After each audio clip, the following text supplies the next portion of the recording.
Hello, people. Well, see this. Mali just beat the US at its own game. In 2 weeks, Mali challenged the US on a controversial visa policy and got the US to back down. The West African nation was added to the visa bond pilot. So anybody applying for a business or tourist visa had to pay a deposit, $10,000, maybe $15,000. So Mali said, we'll apply an identical policy. So any Americans applying for visas to Mali would pay the same. In 2 weeks, Mali was dropped from that list. All the other African nations on the list are still on that list, but not Mali. Tanzania, Sao Tome and Principe, the Gambia, Zambia, Malawi. But Mali, by challenging the US, got them to back down. Okay, so it was recently all over the internet saying that US has removed Mali from visa bond program. Now it says that the United States has officially removed Mali from its controversial visa bond program, which required certain foreign nationals to pay a refundable deposit of up to 15,000 US dollars when applying for business or tourist visas. Now, the decision followed Mali's move to impose a similar ban requirement on US citizens applying for visas, prompting Washington to take Mali off the list. Okay, so welcome again to the African Time. That is what is happening.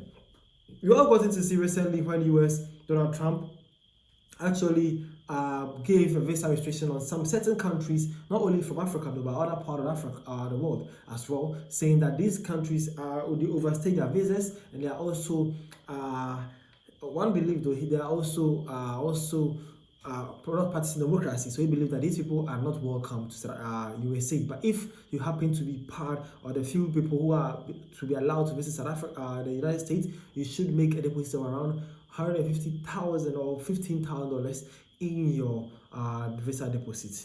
Guess what? Mali retaliated and now the US have removed them. So let's see the countries that were actually subjected to this visa ban. So we have Mauritania, you have Sao Tome and Principe, Tanzania, the Gambia, Malawi, Zambia, and there was Mali. But Mali have officially been exempted from it. So basically, the country that are still inside Mauritania, Sao Tome and Principe, Tanzania, the Gambia, the Malawi, and then the Zambian people, they are still temporarily on hold and they are still expected to follow the rules. But only Mali get to be accepted because they actually retaliated. So what are the rest also doing?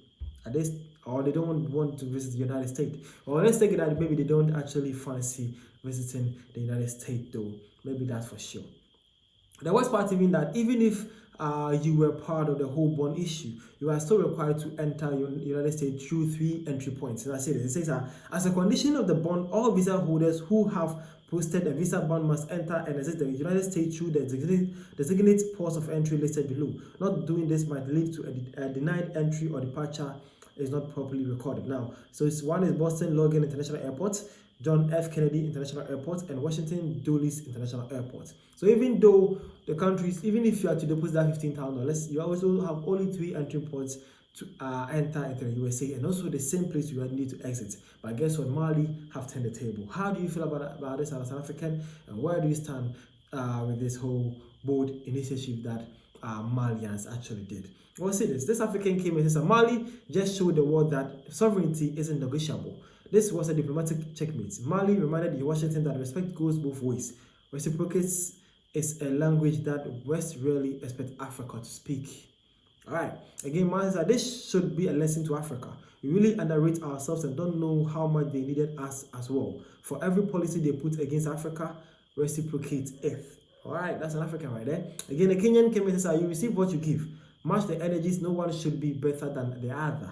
Wow, so basically these are all some various takes and views from other African people and how they believe the whole issue is supposed to be. You, my friend, watching this, where do you stand and what do you think needs to be done for Africa to actually get it recognition that it actually truly deserves? And in anything, big shout out to Mali for this though. You guys have actually done pretty well. For the rest of African countries and other part of the world that are still on the list, what are you guys waiting for? Denise Vitashi, thank you.